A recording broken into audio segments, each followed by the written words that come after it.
Conferencia magistral de este día, la segunda del coloquio, que está titulada La restauración de los órganos monumentales de la Catedral de México, Filosofía, Técnica y Arte, y que será impartida por Gerhard y Daniel Grenzing. Les leo la síntesis de Daniel Grenzing. Nace en 1975 en Barcelona. A partir de los 18 años, se forma al lado del maestro Gerhard Grenzing en todas técnicas y artes de la organería, incluyendo la armonización. Realiza breves estancias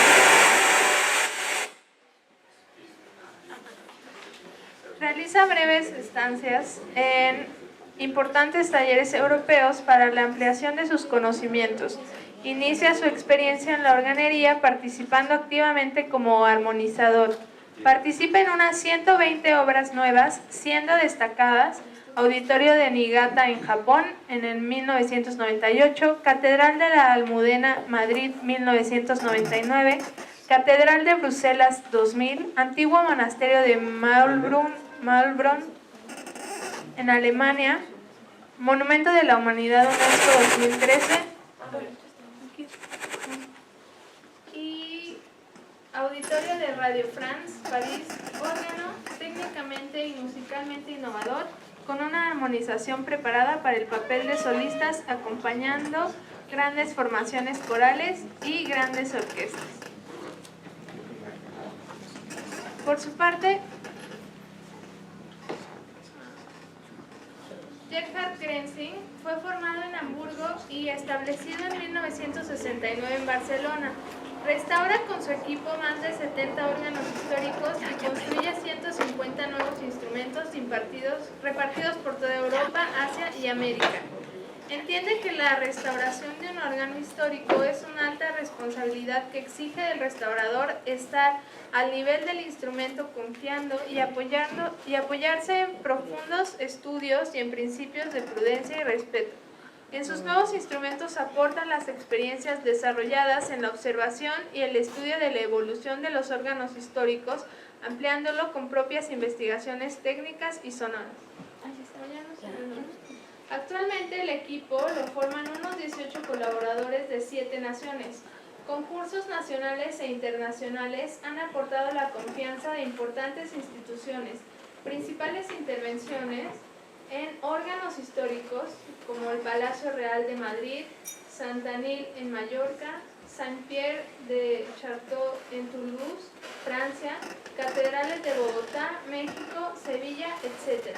Órganos nuevos como el del Auditorio de Valencia, Madrid, Venerables en Sevilla, Niigata en Japón, Radio France en París y catedrales de Madrid, Bruselas, etc.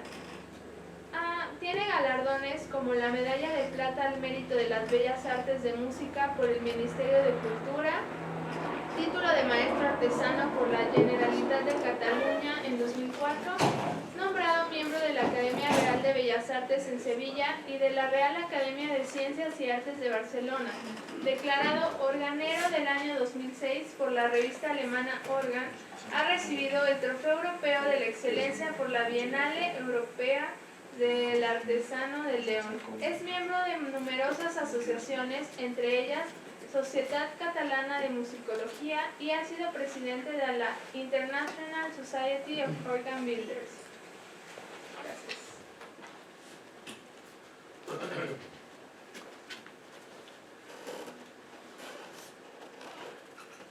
Buenos días, muchísimas gracias por la invitación de estar con ustedes. Nosotros hemos tenido el honor, el gran honor y la gran responsabilidad de restaurar estas importantísimas obras de arte, los 2 órganos de coro de la Catedral de México, y hoy les invitamos a compartir con nosotros esta experiencia. Y nuestra intención no es ofrecerles únicamente estos instrumentos, sino también un breve paseo por la evolución del órgano desde su aparición, su invento, comparando también sus instrumentos de México con los de la península, porque claro, es la misma progresión y la influencia hacia la Nueva España. Y si el tiempo lo permite, tenemos creo que 50 minutos, pero si el tiempo lo permite, también intentamos presentarlos una pequeña grabación de los conciertos inaugurales. Entonces, les invitamos a acompañarnos en este viaje en el espacio y en el tiempo. Y vamos al principio y cómo viajamos en barco. Bienvenidos a bordo. Aquí el mapa europeo, el viejo mundo. ¿Y qué pasa? Desde la Alejandría griega sale primero el invento del órgano. 2 siglos antes de Cristo, lo conocemos, pero lo interesante es que se sabe construir un complejo aparato que varias flautas pueden sonar a la vez y manteniendo un sonido con largo tiempo. Esto no existía antes y por lo tanto ha nacido el órgano y el impacto que habrá causado en este momento también lo sabemos a través del nombre del inventor que queda guardado para siempre. Y desde este momento nuestro órgano no para en evolucionar en tamaño, recursos, posibilidad de sorprendernos con sus sonidos, como también en la exposición arquitectónica de sus fachadas que representan en cada caso su época, como también su sonido. Aquí sale un barco desde Alejandría y va a Roma y cargado con órgano hidráulico. Aquí lo tenemos. Y este órgano, ¿dónde suena? Pues en los circos romanos suena hasta que en un concurso de órgano que ganó Nerón, hay una medalla conservada, y pues es el instrumento predilecto y que causa mucha admiración. Nuestro mapa de Europa, y ahora una sorpresa, sale una chalupa morisca hacia España. España, naturalmente, dominado por la cultura, sobre todo la cultura musulmana en Córdoba. En Córdoba no suena en la mezquita, aquí la tenemos, sino en los palacios de la gente noble y está muy apreciado. Y hay naturalmente, con esta cultura tan elevada, hay personas cultas que quieren aprender el arte, la matemática, la medicina, etc. Y hay un joven, Gerber de Aurillac, del sur de Francia, que estudia las ciencias en España, pero en la España musulmana también, se desplaza a Córdoba y donde estudia precisamente la construcción de órganos. Y a su vuelta lo introduce esta técnica en los órganos en Roma, por ejemplo, y como es muy apreciado como persona culta, sabia, es elegido papa en Roma y con el nombre Inocencia II en el año aproximadamente 995, antes del cambio del milenio. Por lo tanto, nuestros queridos colegas tenemos en nuestra lista de maestros organeros también un papa que está en Roma.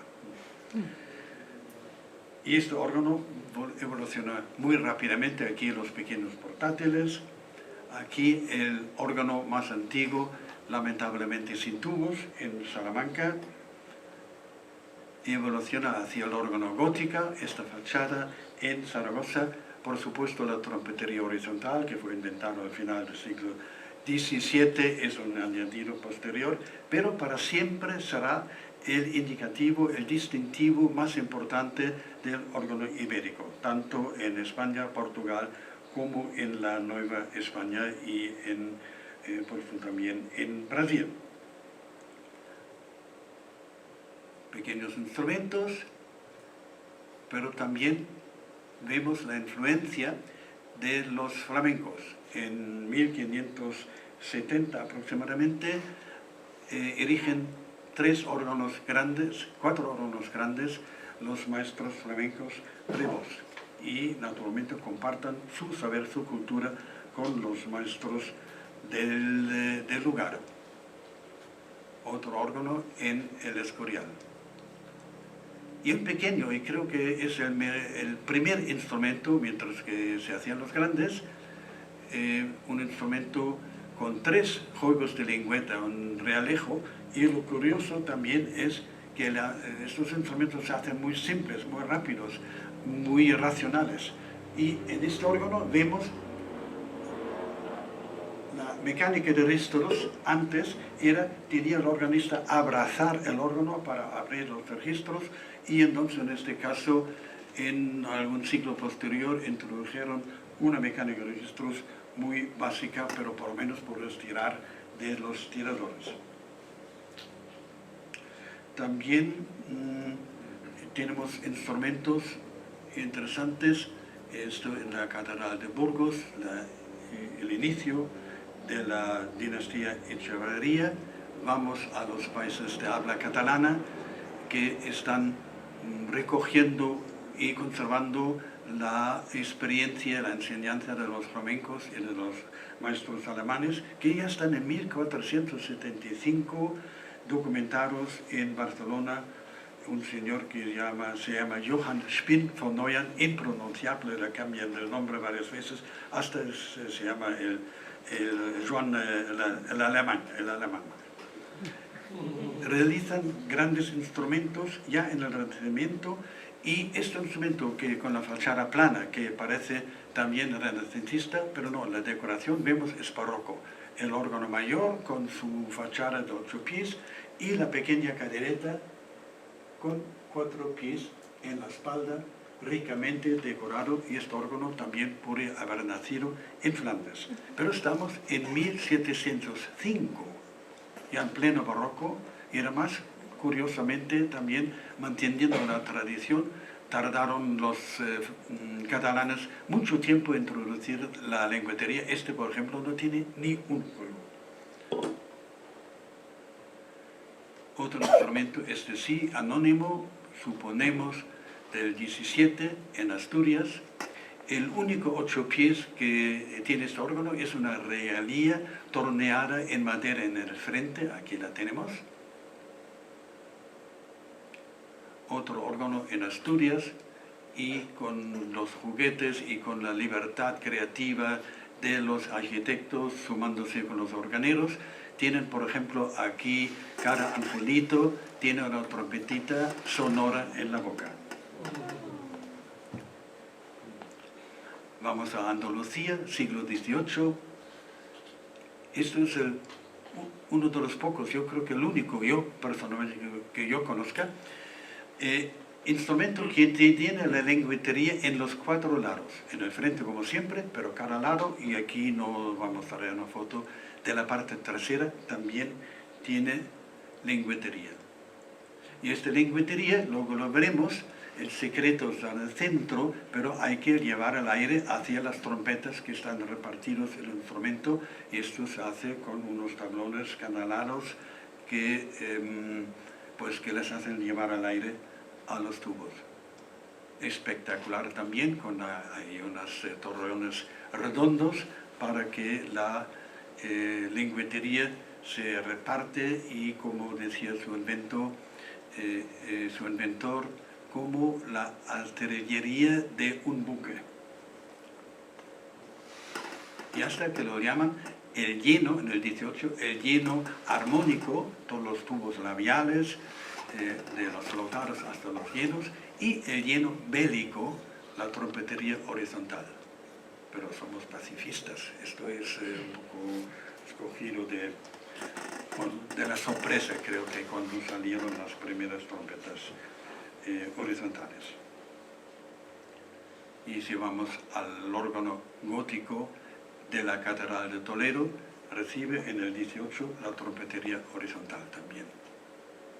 Todos los órganos quedan transformados a partir del momento que se aprecia la trompetería horizontal, y además es la única forma de agrandir el órgano, porque dentro ya no hay espacio, entonces se pone en la fachada de forma horizontal y muy fácil para llegar, para afinar, y no entra polvo. Varios detalles que hacen que la trompetería vence muy rápidamente y conquista España y Portugal y luego la Nueva España.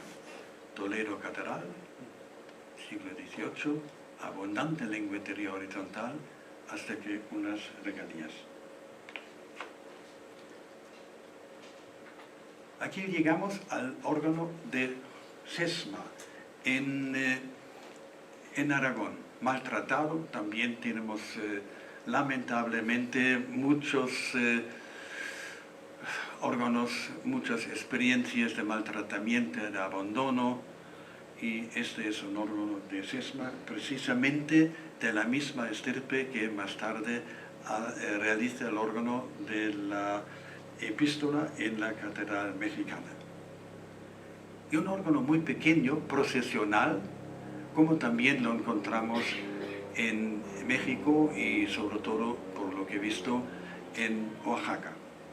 Son órganos transportables y que emiten una voz muy directa, muy vital para sonar en espacios abiertos y acompañar las procesiones.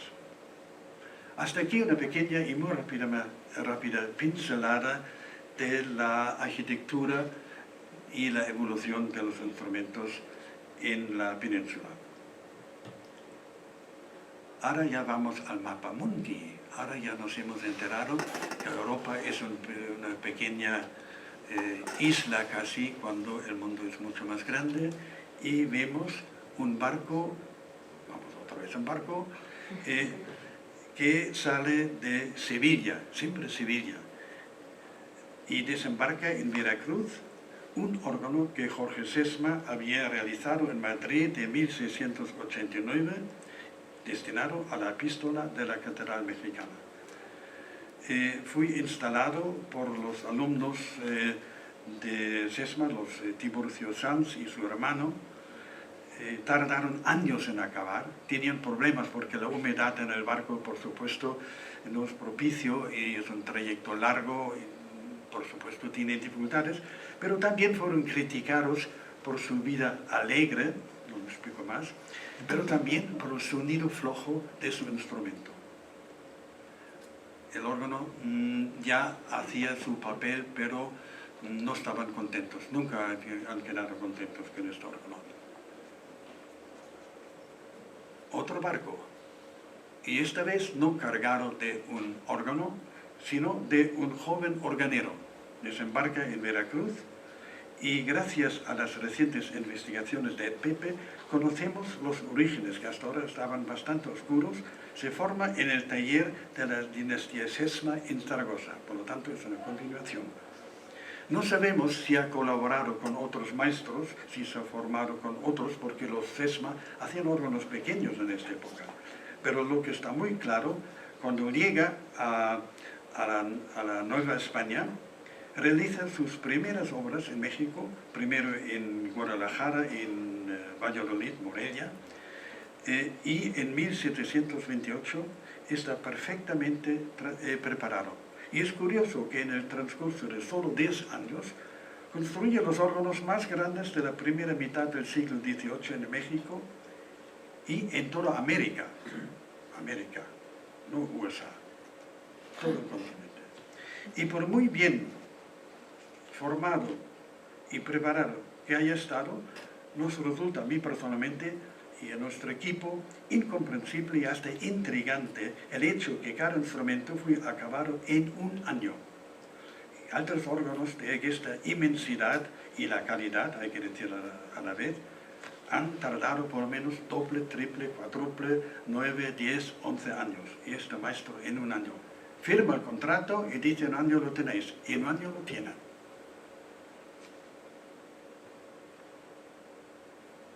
Cuando sale hacia la Nueva España, siempre pasa por Sevilla.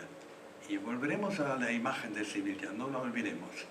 Aquí el mapa de América, toda la América.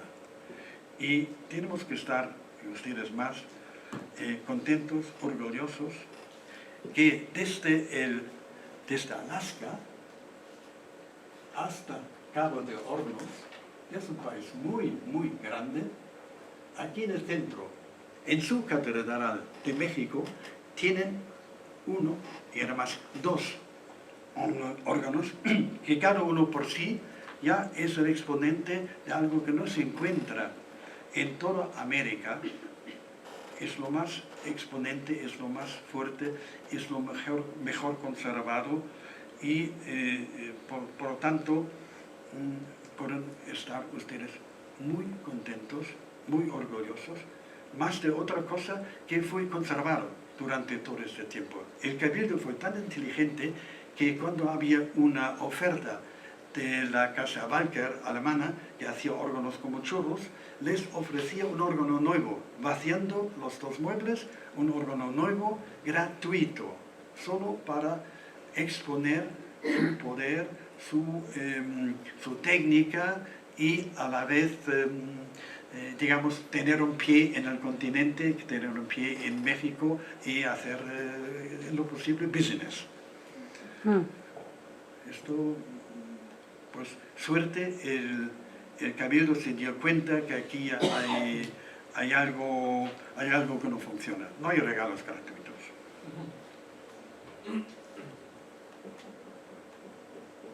Aquí las fotos históricas de los dos órganos, hermosos, con todas sus tallas conservadas. Esta foto es de Guillermo Kahlo, el padre de Frida, y aquí vemos perfectamente los mascarones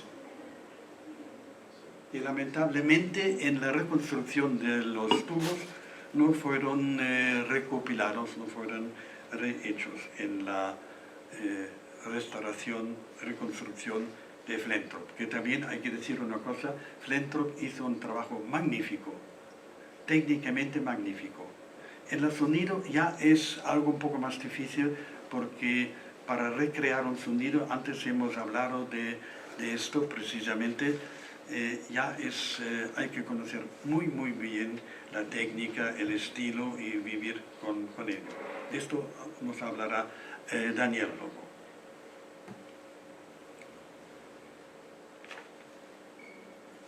Volvemos.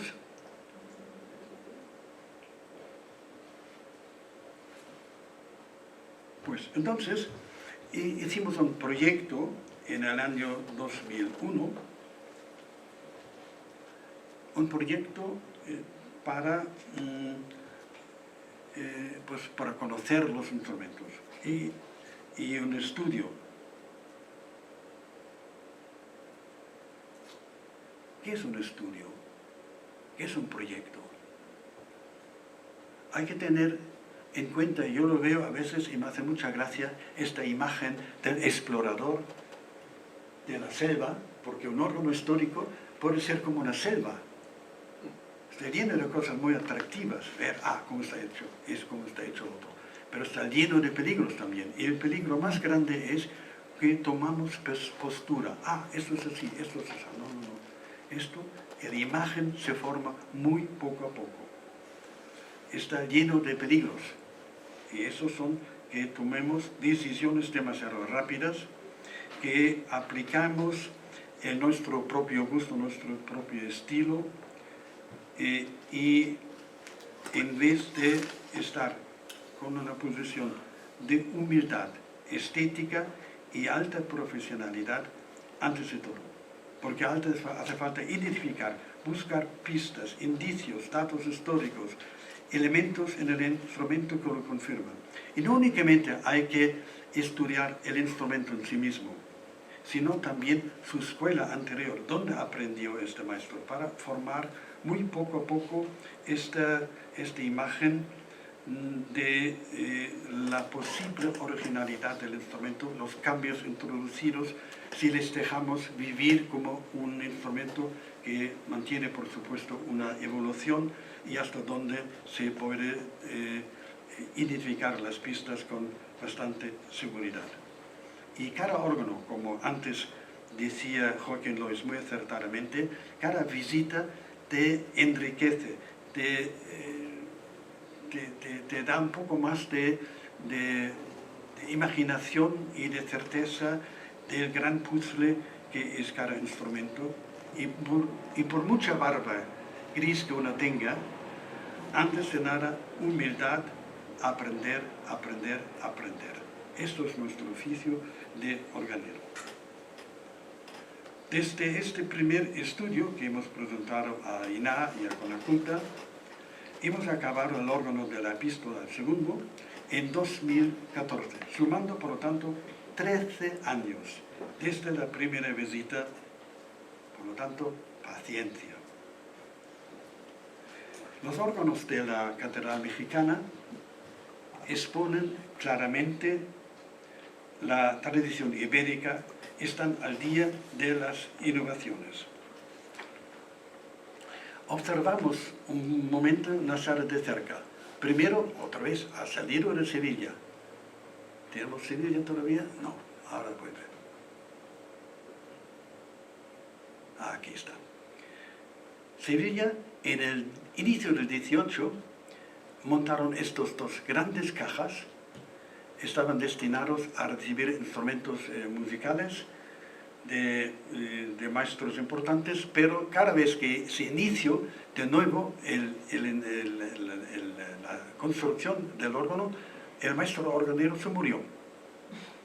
Y han tardado muchísimo tiempo en realmente tener un órgano digno, acabado y con muchas discusiones.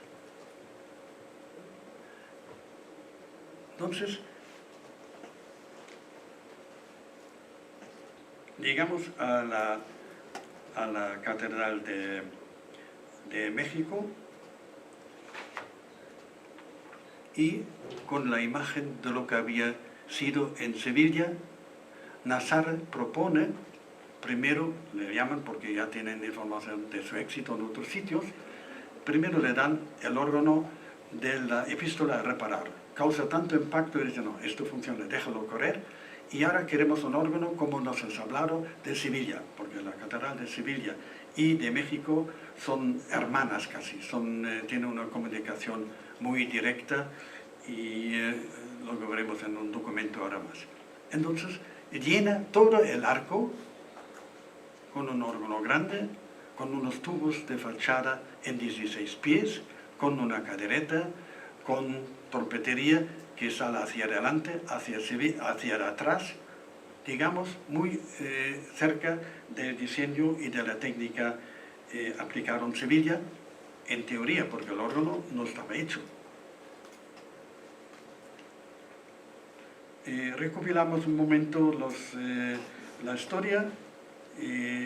Tiburcio Sanz, en 1693 o 95, monta el órgano.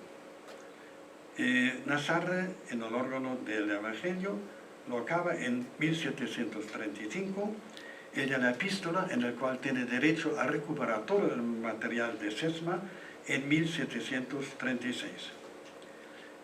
El altar del perdón se incendia en el año 1967, los órganos quedan muy severamente dañados, los tubos de fachada se fundieron, etcétera, etcétera.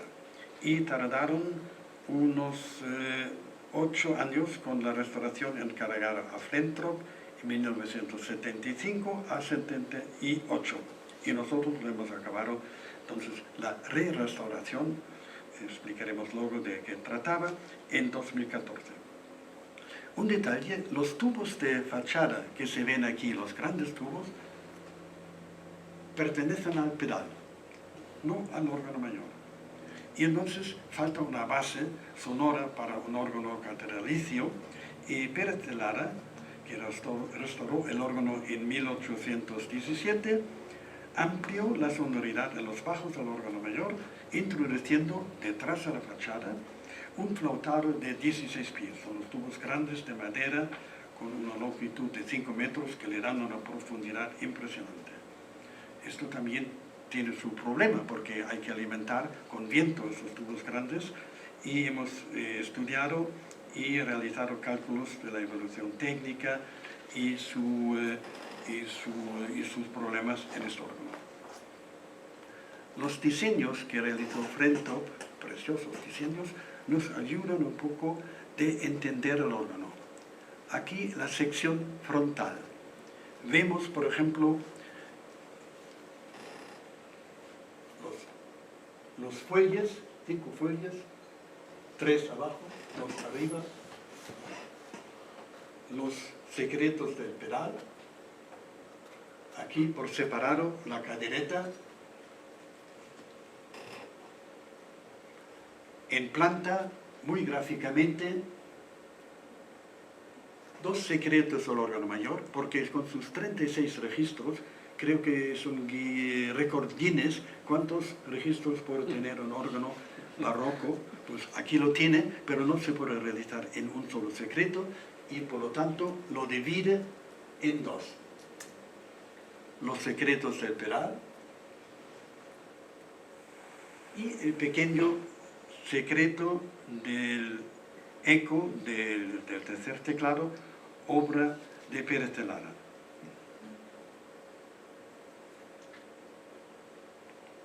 Aquí la cadereta interior y exterior, y se ve el teclado exterior, pequeño secreto, pequeño mueble a la espalda del organista. Y la sección, muy gráfica también, en 2 pisos los fuelles, como le decía, los secretos separados que tienen una comunicación, porque por supuesto las lentillas están en la parte delantera. Entra el viento en el secreto y se comunica con el secreto de la espalda a través de unos conductos de madera. Fachada detrás, fachada delante con su trompetería, la cadereta interior, hay espacio, muy pequeña cadereta a la espalda del organista. Felizmente se hicieron fotografías antes del incendio. Aquí una rueda con su mecánica para las campanas.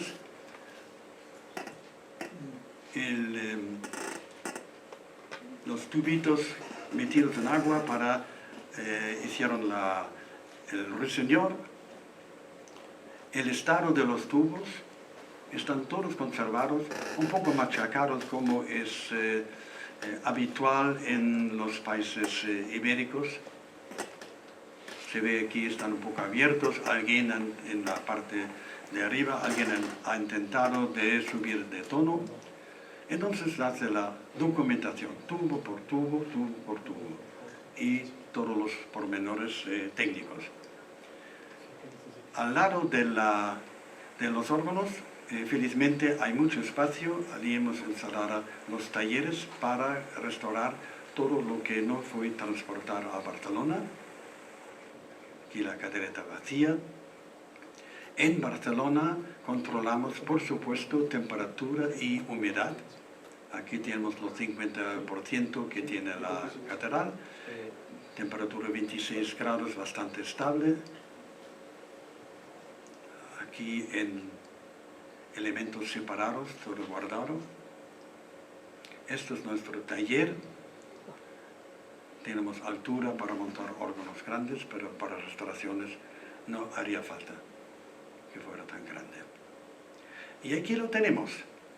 Don Josef Nassarre hizo el órgano en 1735 y que encuentra aquí don Juan Antonio de Vizarrón y Guarareta, que es en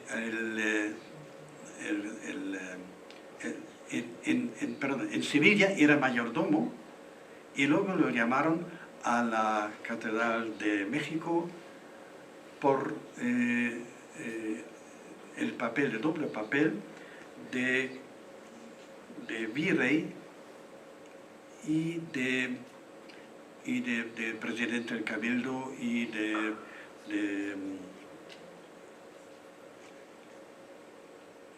que por supuesto es la cabeza de... Arzobispo. Muchas gracias.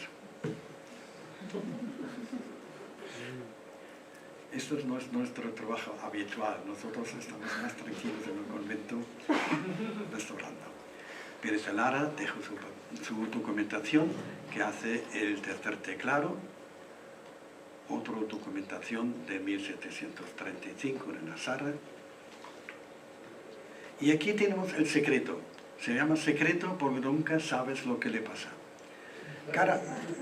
Cada agujero que se ve aquí es la salida del aire por un tubo individual, y cuando son perforaciones grandes como estos cuadrados, alimentan un grupo de tubos que puede ser una corneta, por ejemplo. Y en esta técnica Nazaré utiliza, en los llenos, utiliza la salida del aire por cada tubo individualmente, muy correctamente.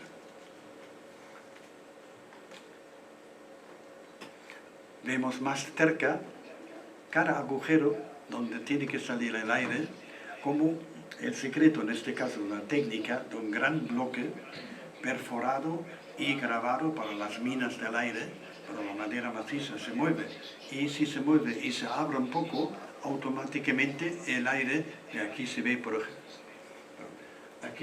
ejemplo que hay una fisura, el aire puede pasar del do al do sostenido cuando el organista no lo quiere hacer sonar. Estos los traspasos. Esto es inadmisible, y entonces lo que se hace excepcionalmente en este caso es aislar cada agujero mediante una pequeña funda de piel, y la piel es flexible, la cola caliente que aplicamos por supuesto como en tiempos anteriores, tiene un poco de flexibilidad, y así conseguimos que ni ahora ni en el futuro, esperamos, pero hemos hecho todas las previsiones, el aire puede traspasar de un lugar al otro, en el secreto. Luego, de nuevo, una vez todo preparado y aislado las perforaciones, se cubre con una badana de piel y los agujeros se queman, como históricamente, en este caso, pues nos servimos de gas para calentar un soldador, y abrimos los agujeros para que estén bien limpios y bien quemados. El tercer teclado, el secreto del tercer teclado de Pérez Alara, aquí se ve cómo estamos aplanando, porque esta madera de este ancho también se mueve, más es delgada, y si se curvea un poco, las válvulas que cubrirán estos orificios no cerrarán correctamente, y lo que pasa lo llamamos lloran, porque hay un pequeño paso del aire y hace sonar los registros cuando les empiezas a abrir. Se aplana, se pone una piel de nuevo, se pone aquí la bisagra de piel con piel de cordero y una plancha, como más o menos lo habrían hecho hace muchos años. Hoy día tenemos instrumentos sofisticados, como en este caso, control de humedad de la madera, para el buen mantenimiento y para el control, ya que los secretos teníamos en el taller. Todo el material sonoro, que es muy delicado, se ha restaurado en la catedral. En cambio, lo que son maderas y que son material menos sensible, esos grandes bloques que veremos al momento, pues se pueden transportar, fueron embalados muy cuidadosamente en colaboración con INA, con Aculta, viajaron en avión, todo documentadísimo. El INA fue al taller para controlar que todo había llegado bien, etcétera, todo controlado. Y además las piezas, antes de embalar y enviar a Barcelona, les hemos documentado. Si acaso un avión no llega, pues por lo menos lo tenemos todo controlado y fácilmente recuperable. El secreto, aquí, las corderas que mueven, que dejan libre a la salida del aire, y a partir de aquí o entran a la regalía en fachada, al oboe de la fachada, aquí entonces un tablón que envía el aire al otro lado, a los bajos, aquí estamos en los tiples. En este tablón entra el aire, se diversifica y se lleva hacia la fachada. Siguiente, lleva el viento a la fachada, etcétera, etcétera. Y todos estos tablones tienen que estar muy bien restaurados porque aquí no llegas nunca más. Y las correderas muy ajustadas para que ni estén duras cuando aumenta la humedad, ni demasiado flojos cuando el aire está un poco más seco, porque toda la madera, como sabemos, reacciona con humedad. Eso es un trabajo de mucha conciencia, nuestros colegas lo saben perfectamente, tenemos todo el mismo trabajo y la misma conciencia que aplicamos para que en el futuro todo funcione bien. Aquí uno de los tablones, otra vez madera maciza y grabado canales. El viento entra aquí, pero se transporta hasta aquí lejos y sale allá, porque el secreto es pequeño, es cromático, en cambio la fachada es diatónica, entonces el aire se cruza en estos tablones y llega el primer do, llega a la izquierda, el do sostenido llega a la derecha de la fachada. Muy complejo, muy entretenido, de muchísimo compromiso, responsabilidad. Cada camino queda examinado. Aquí vemos que parece que hay un pequeño nudo, la madera no está tan limpia, exacto. Aquí tenemos unos nudos que siempre se mueven mucho más y hacen que la madera tiene tensión y entonces se protege con una pequeña camisa de piel delgada, porque no podemos obstruir el camino del aire. Se pinta, al final se aplica la piel para cerrarlo todo y al final de todo hemos observado, sobre todo en el Palacio Real en Madrid, que la piel que está cubierta de papel se mantiene mucho mejor. Por lo tanto, papel en todos lados. Aquí embalado y listo. Y aquí el taller estaba lleno de secretos, de tablones, etc. Para complicarlo un poco más todavía, hay un tablón, el aire llega hasta aquí, pero para transportarlo hasta allí ya no puedes meter otro tablón y entonces llevas el aire a través de portavientos de estaño con sus codos hacia el otro tablón para que esté transportado, por ejemplo, a la lejanía dentro del órgano. Y otros caminos al aire, por ejemplo, aquí con las cornetas que están elevadas encima del secreto, aquí sería el secreto, y aquí hay unos portavientos de madera que hacen que la corneta, que tiene 8 hileras, por ejemplo, que ocupa un espacio de 40-50 centímetros, pueda estar encima de los tubos más pequeños. Los fuelles, muchos parches, mucho intento de hacerlo funcionar, pero al final ya no funciona porque aquí está completamente deshecho. Y aquí ya lo tenemos en restauración. Las manos femeninas tan finas, muy acuradas, acaban en este momento el fuelle restaurado con sus pliegues de piel. Los teclados no eran de la época, sino de época posterior, prácticamente de estilo de pianoforte.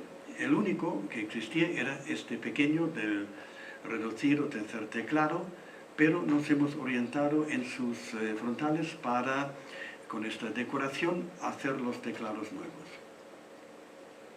Visto desde detrás de los teclados, aquí la mecánica, todas esas varillas que suben para transportar el movimiento de la mecánica hacia los extremos, los tantos registros, para más hacer partido, hace que son muchísimos registros, y aquí el teclado ya reconstruido y según el modelo de Pérez de Lara de 1817. Aquí la consola, tal como vemos. Esas teclas en la izquierda son duplicados, son prácticamente unidos con el pedal, se puede tocar tan manualmente, muy duro, o a través del pedal, la primera octava. Y aquí instalado ya el tercer teclado de Pérez de Lara. Aquí todavía la imagen de la rueda con las campanas, con su mecánica, y aquí la reconstrucción en el mismo sentido, como también el ruiseñor con los tubos metidos en agua. Estamos en el taller donde se restauran los tubos grandes, se transportan hacia las dependencias de la catedral, donde en muchísimas estanterías se guardan. Aquí nuestro amigo y colega José Luis Acevedo está reparando y limpiando en este momento un tubo que curiosamente no se fundió. Hay muy pocos, creo que 3 o 4 en el órgano, que guardan los mascarones porque no se fundieron. Búsquenlo una vez que estén en la catedral. En el órgano de la epístola, en la fachada trasera, con un poco de atención, les encontrarán. Allí les esperan los mascarones. Tubos en mal estado, el oboe, la lengüetería, reparando bocas, reparando, aquí en este caso, un alma deshecho. Hay que decir una cosa, un órgano que se compone por pieza, por pieza, por pieza, para formar el total, el órgano, que es como un órgano humano, es completo o no es nada. Y es como una holografía. Cada tubo aporta algo al sonido completo del órgano. Y en este caso, cada tubo tiene su misión. Y si el tubo está mal conservado, tiene muchos problemas de conservación y cuesta la tercera parte de hacerlo nuevo y este ya se deja pues hasta desaparecer, esto no es ética. Todos los tubos que encontramos en este órgano, como en otros, están en su lugar y suenan. Y todas las lengüetas están en su lugar y suenan. Y si hay unas que en su caso no hemos podido lograr que sonasen porque son delicados y están muy mal estado o están muy delgados, están en una bolsa de plástico, documentados dentro del mueble. Ahí están. La cadereta ya parcialmente montada. Unos tubos que faltan se están reconstruyendo en el taller y aquí lo estamos prearmonizando. Un estudio sobre el temperamento, que es muy difícil de encontrar. Esto es un ejemplo de los análisis de temperamento de otro instrumento. Y aquí la armonización. También un poco de alpinismo a veces es necesario.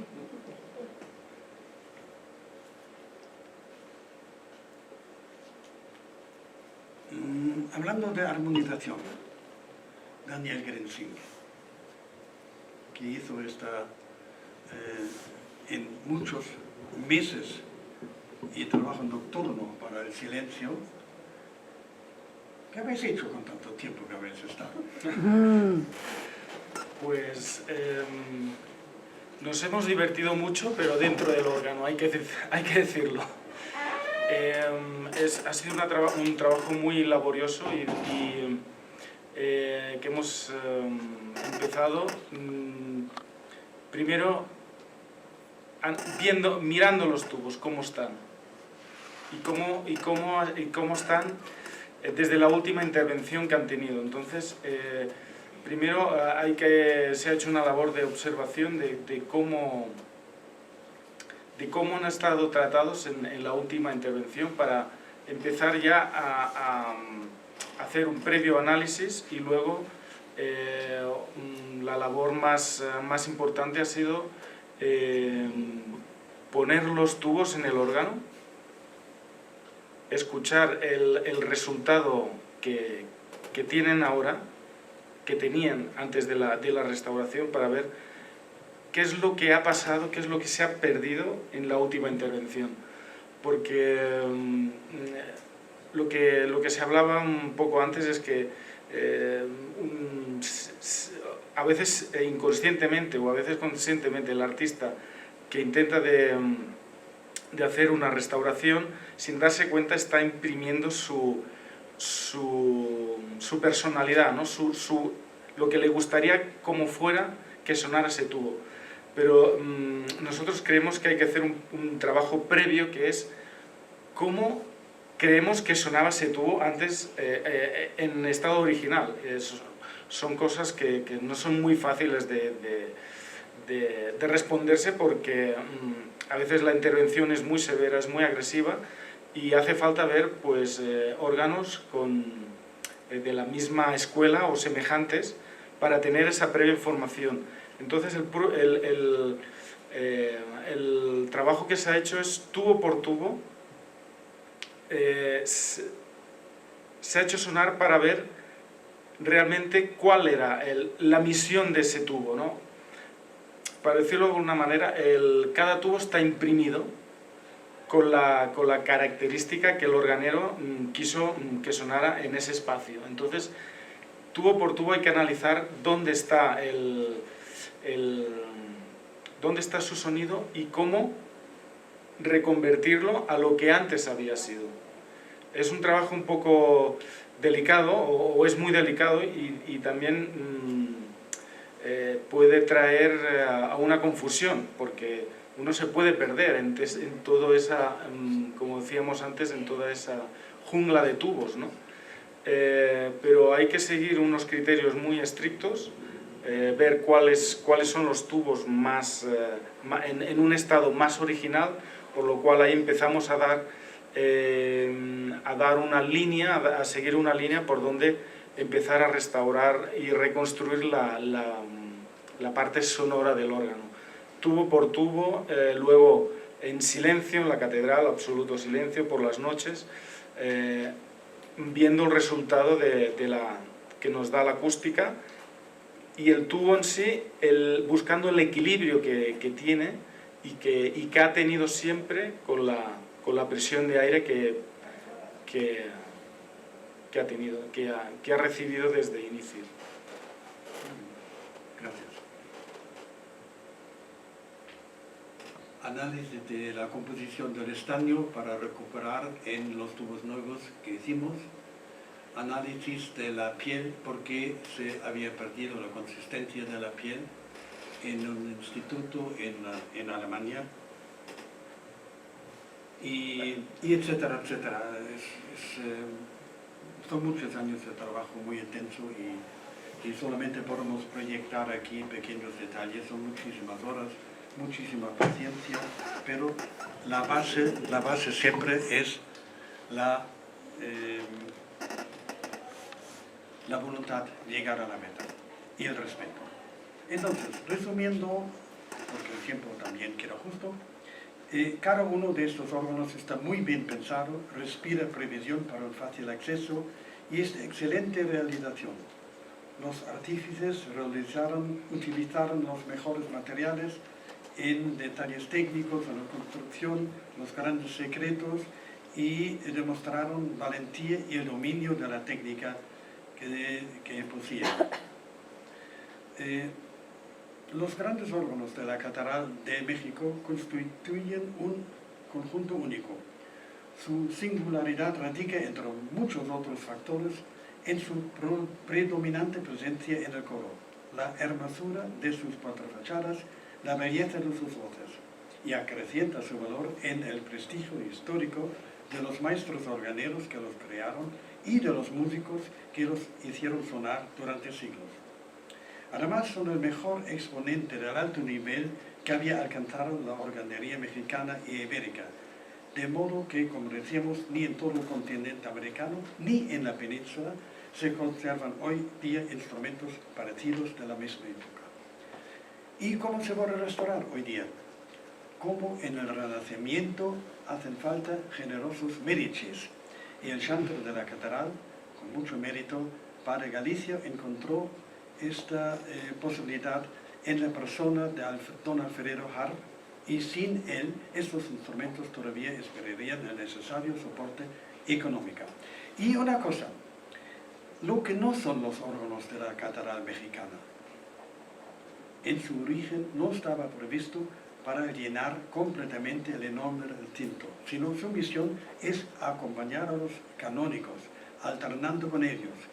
Y oído que existía un proyecto de restauración que incluía reforzar el sonido tan dulce que emiten, subiendo la presión, cambiando la armonización. Se han escapado esos órganos de un grave error, porque son los órganos del coro y no de la catedral, no confundimos. ¿Cómo se usan los órganos hoy día? Creo que más que en cualquier catedral del mundo, yo por lo menos no la conozco de signo ibérico, se tocan hasta 6 u 8 horas diarias en las misas. Los domingos se celebran servicios religiosos a 2 órganos y siempre con organistas diplomados, múltiples conciertos, grabaciones de nivel internacional, mantenimiento periódico, lo más importante, y visitas de fines de semana.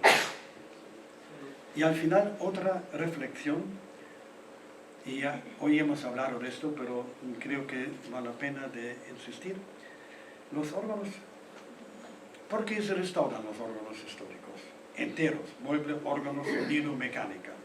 Los órganos históricos, como testigos vivos de su tiempo, son el vehículo ideal, y yo diría único, para poder sentir las expresiones musicales de su época de origen. Los compositores sin duda se inspiraban en sus sonidos, alcanzando a expresar en las obras cumbre una profunda transmisión de emociones musicales. Y pese a que los compositores desaparecieron hace siglos, la herencia viva de su obra perdura entre nosotros y nos enriquece como antaño.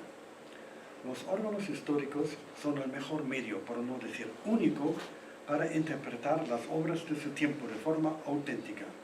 Y si somos capaces de prestarles nuestra atención, si tenemos ocasión de regalar su música a nuestros oídos, nos pueden conmover el alma e incluso influir en nuestra vida.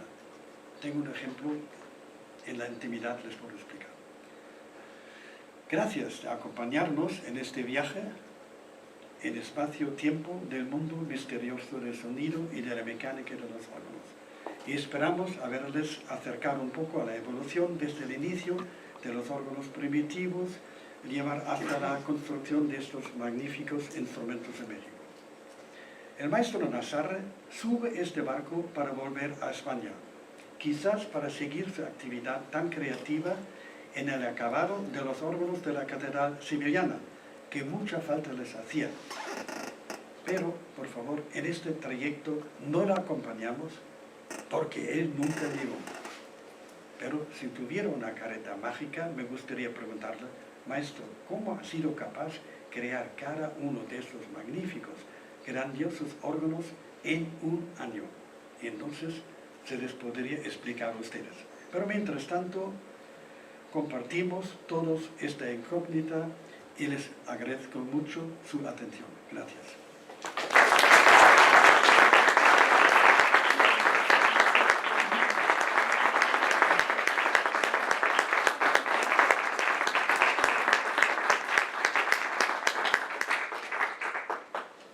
Bueno, ¿alguna pregunta?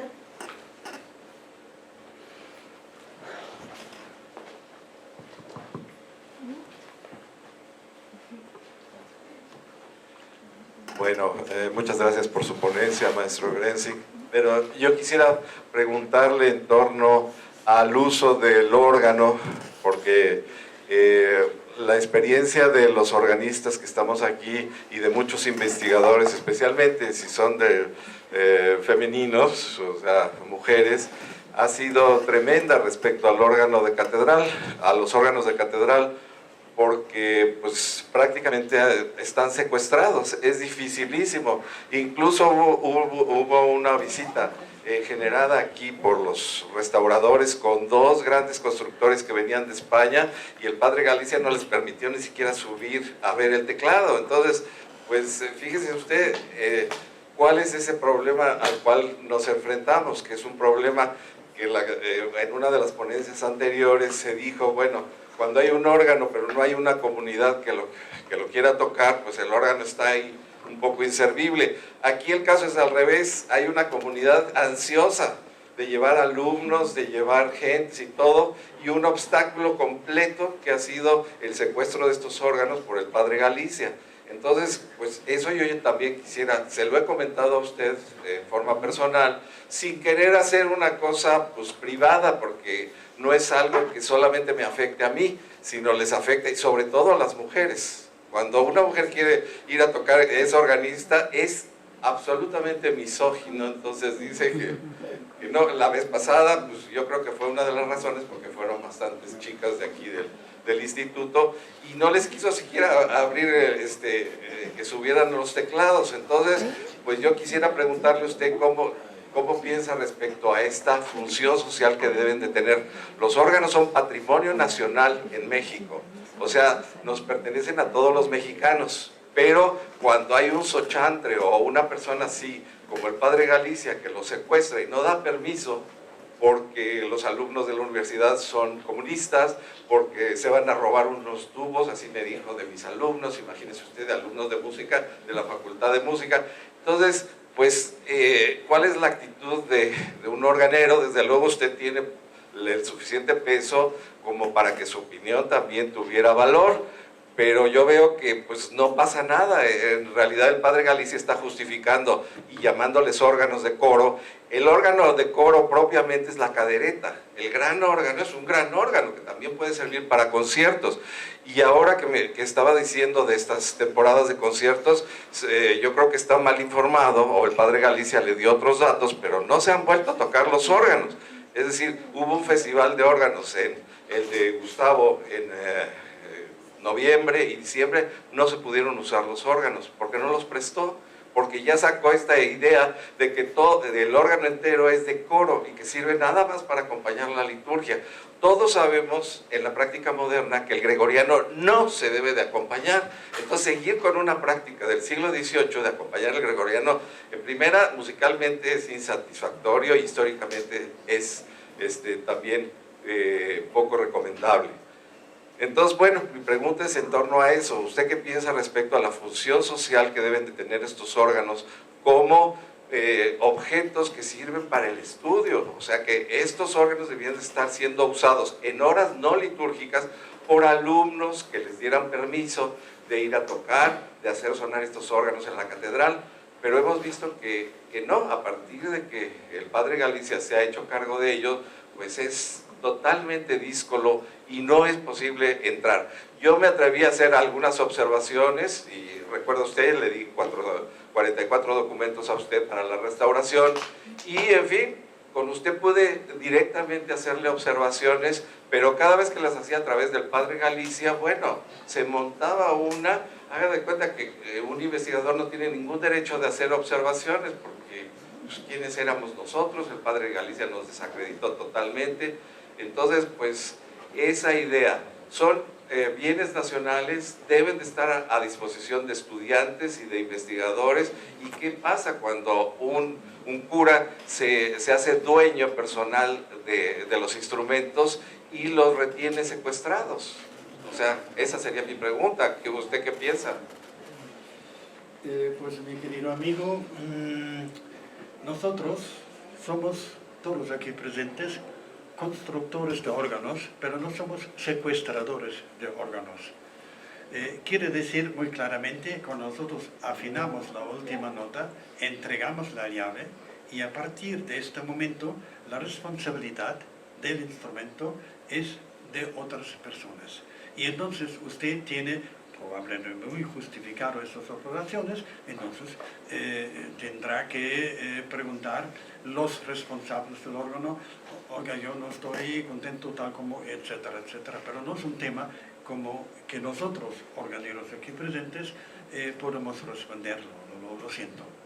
¿Ya? Estos son los que llevan la llave.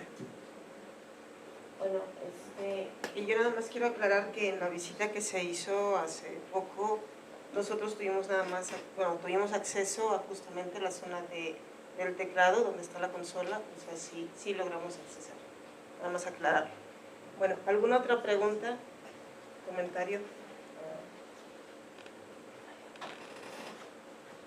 Yo quisiera preguntarle cómo fue este proceso de diferenciar o discernir entre lo que había hecho Flentrop en la última intervención y cómo se decidió a qué momentos iban a regresar el órgano, o sea, no sé, que nos explicara más cómo fue ese estudio de lo que había hecho Flentrop, las cosas quizá que permanecieron de esa intervención o si todo lo que él realizó más bien fue eliminado.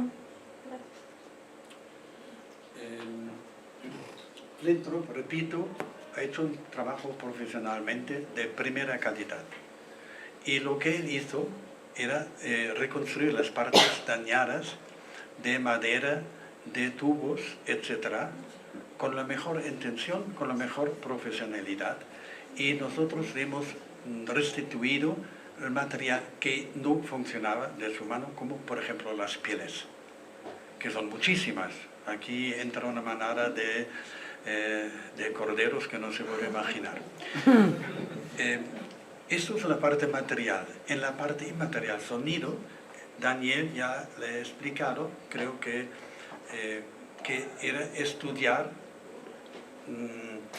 el sonido, guardaron los tubos y en donde a nuestra diferencia llevamos 40 y tantos años de restauración en órganos históricos y además órganos históricos auténticamente conservados, que esto es muy diferente de lo que se encuentra en Europa, que cada 30 años se restauran, se aplica otra técnica, etc. Sino en España, gracias al abandono, se quedan materialmente, sonoramente conservados, con las desventajas, por supuesto, también. Y con esta premisa, con estos conocimientos, que al final es un proceso inconsciente que adquieres sobre la sonoridad del siglo XVIII, lo puedes aplicar y entonces muy prudentemente puedes devolver a los órganos algo que se veía objetivamente que no tenía. Yo conozco la escuela holandesa alemana, por supuesto, y sé las técnicas armonizadoras, si las encuentras allí dentro, ya sabes que no es. ¿O quieres decir algo más en ese sentido? Sí, a ver, hay otra parte que, bueno, es que podríamos abrir un debate de cómo ha sido la armonización y todo, pero es más bien la escuela ibérica la que tiene que resaltar, porque es un órgano ibérico, por su definición, y se concibió como tal. Entonces, todo lo que no era un sonido, digamos, que era ya como queriendo transformar ese sonido brillante de color, con armónicos, con todo lo que conlleva, y se había llevado hacia otro camino, había que encarrilarlo, había que llevarlo otra vez a su destino final. Bueno, van 3 preguntas, en orden es Pedro Pepe, Charlene y luego maestro. Muchas gracias. Muchas gracias, muy interesante.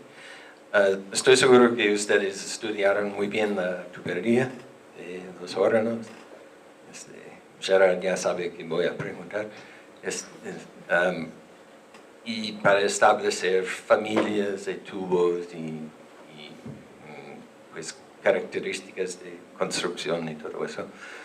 Y mi pregunta naturalmente es si lograron identificar tubos de Jorge de Sesma o no. muy buena pregunta, pero es difícil porque los órganos siempre fueron mantenidos, desmontados, limpiados. En un momento aparece, gracias a la investigación de otros historiadores aquí presentes, el señor Guzmán en este caso, que rehicieron 500 tubos. ¿Por qué hicieron 500 tubos nuevos? Porque no estaban en perfectas condiciones, porque mimaron esos órganos y siempre tiene que ser lo mejor de lo mejor. Entonces hay un pequeño de desorientación por una parte, y también hemos encontrado tubos de sesma en el órgano del Evangelio. Había un poco de tráfico de órganos, digámoslo. Si en un momento de tubos, perdón. Suena mejor, suena mejor. Pero lo conocemos también en España. Si el maestro de capilla dice al organero, oye, no hay dinero, pero este órgano me tiene que sonar perfectamente, el otro no me importa, y entonces al final pues el tubo que en un aro no funciona bien, lo trae al otro y se incorpora. Esto hemos visto en otros sitios. Aquí no era importante, no era tan contundente, pero no es fácil identificar los tubos de sesma, y además son la misma escuela, Sesma Nazar.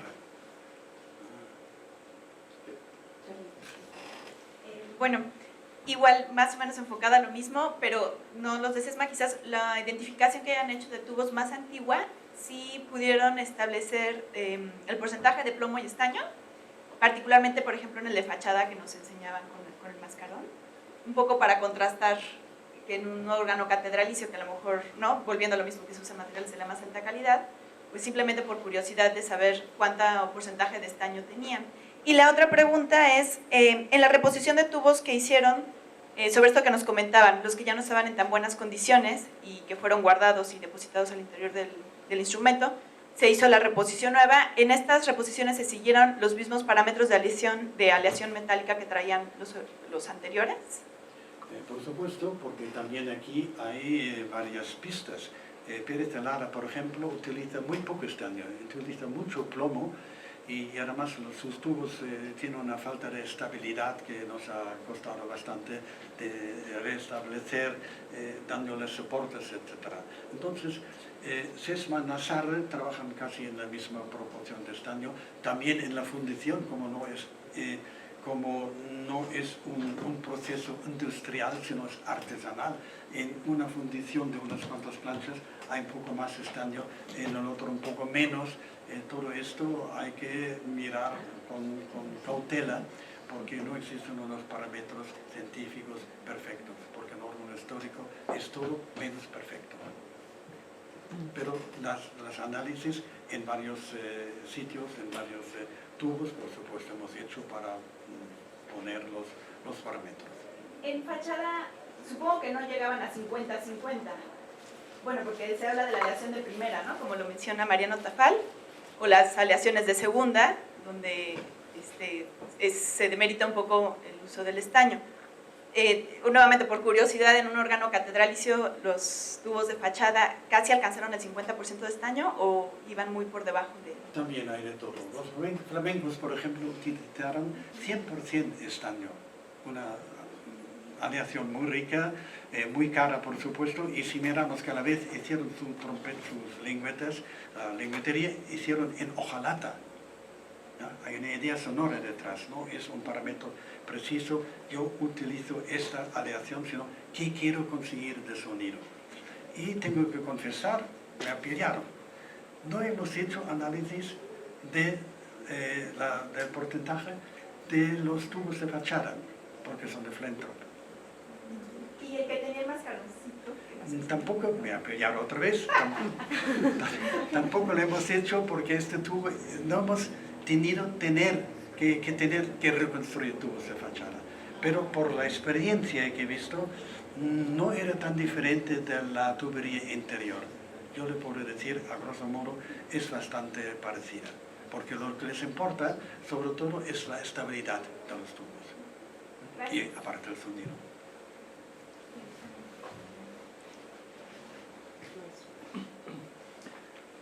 Gracias.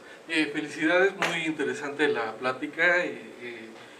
Mi pregunta es sobre la afinación del órgano, es decir, qué frecuencia tiene el diapasón y si se puede establecer alguna denominación del temperamento que tiene el órgano o algo al respecto.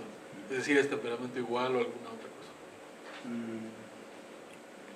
Pregunta muy importante también, porque el sonido que emite un órgano es muy relacionado con el temperamento. En los documentos sabemos que antiguamente estos órganos estaban establecidos en el temperamento de Sarlino, un temperamento precioso, pero muy restrictivo.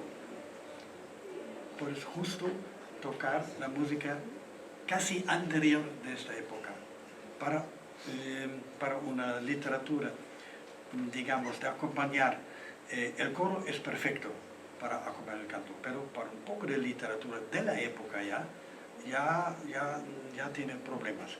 Entonces encontramos como temperamento, eso sí que hemos podido analizar, de lo que Flentrop había hecho es aproximadamente, porque en su día no había aparatos electrónicos para medirlo exactamente, pero vimos era un temperamento mesotónico de un sexto de coma, que es antiguo, que es precioso, pero es flexible.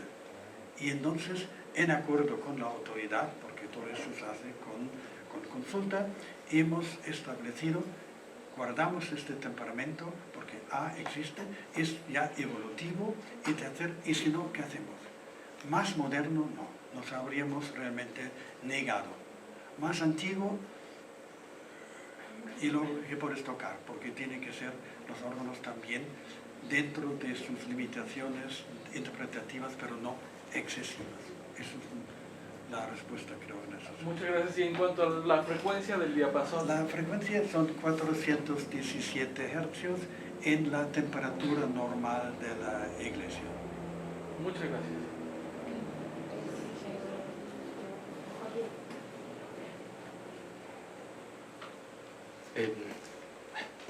Gracias por la exposición del trabajo. Quería saber simplemente qué porcentaje de tubería tuvo que restituir Flentrop.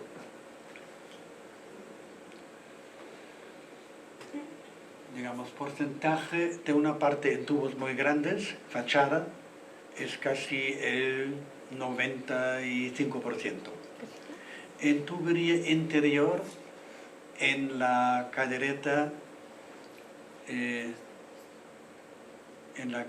del órgano del Evangelio, prácticamente todo es nuevo de Flentrop, porque estaba muy expuesto al calor del incendio. En la epístola es un poco menos, y luego lo que es la tubería interior mismo del órgano, hay de vez en cuando un tubo nuevo, hay tubos alargados, pero yo diría el 90, tú les tiro la mano, pero 90% de la tubería interior es auténtica. Es auténtico, y por supuesto la trompetería horizontal, que daban las soquetas, las canales, lengüetas, en parte auténticas, rosetas, pero todos los resonadores ya no habían aguantado, menos por supuesto los resonadores de zinc de la fachada horizontal de la fachada de la epístola, son de zinc. Aquellos grandes tubos en longitud 10⁻³ quinta, que Flentrop dejó en quinta, musicalmente muy difícil de digerir. Nosotros lo hemos puesto en 16 pies, que es un armónico completamente lógico, que Flentrop no ha llegado a hacerlo sonar en 16 pies. Pero son tubos de zinc, y eso sí que han aguantado. Esto en las fachadas del coro, Las fachadas posteriores se conservaron, son todo tubería original, tanto los flautados como la lengüetería. No, solo parcialmente. En la fachada conocían los tubos verticales, 1, 2, 3, que llevan los mascarones.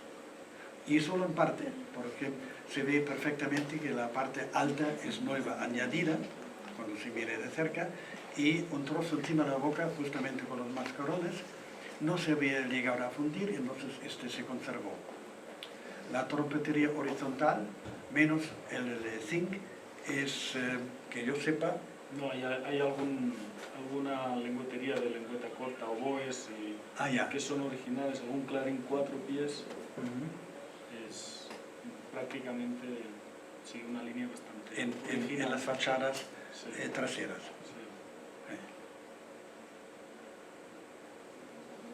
Muchas gracias. Y bueno, quedan 2 participaciones más y vamos a cerrar la mesa. ¿Hay algún documento disponible para consultar todo el trabajo que se realizó en la restauración? Digamos, algún blog o lo que sea. Por supuesto, nosotros hemos llenado archivadores y archivadores que esto le va, si el enciendo se va a ahogar, ¿ya? Entonces, nuestro trabajo, el resumen del trabajo, en cada factura hemos hecho un resumen del trabajo y por supuesto esto tiene el INA. ¿Está aquí en la coordinación? No sé dónde está. Hasta el momento, bueno, hemos platicado con Oscar Laguna y todavía no se ha recibido. ¿Perdón? Todavía no se ha recibido las memorias como tales. De hecho, ahorita... La memoria del Evangelio, seguro. El Evangelio lo entregaron, pero ese fue, hasta donde tengo entendido, a la Fundación Harpelú. O sea, no fue entregado a Lina, el del Evangelio. Y el de la epístola todavía estamos en espera, vamos, ¿no? Entonces, en breve, en corto sí. estar aquí. Bueno, la última participación.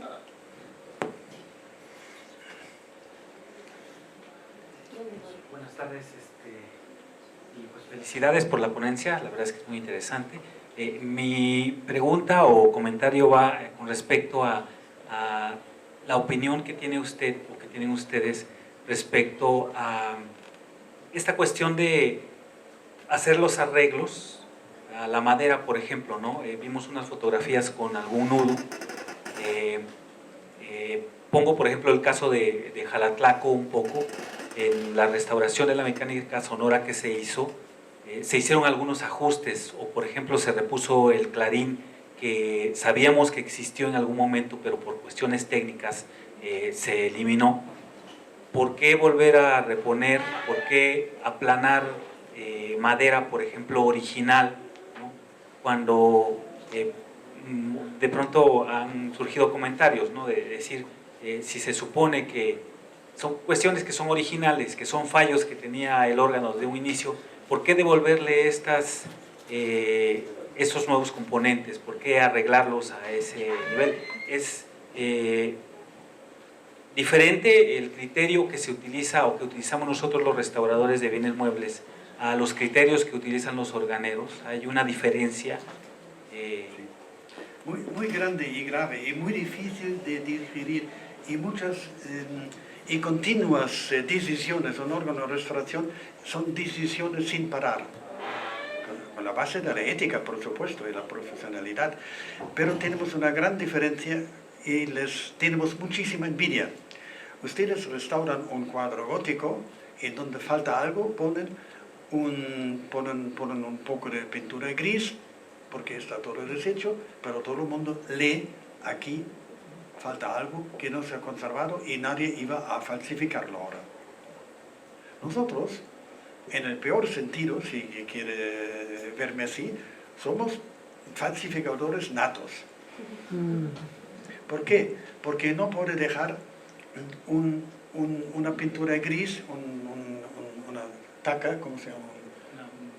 Una mancha gris en algún sitio. No puede dejar el órgano si la tecla de tercer do sostenido está roto, no puede entregarlo sin el tercer do sostenido roto la tecla. Entonces, si es un instrumento museístico, perfecto. Aquí está y está como se construyó y todo el mundo puede ver la manera de construcción y hasta se puede abrir todo porque total no tiene que funcionar. Y el fuelle puede estar roto y se ve cómo lo encolaron. Perfecto, es un documento. Ahora, si no es un instrumento musístico, sino un instrumento musical y tiene que vivir y sonar, estamos obligados, y ahora no digo falsificar, sino lo que decíamos antes, modestamente buscar todas las pistas e intentar al máximo posible reconstruir lo que ya no está o lo que no funciona. Esa es nuestra misión.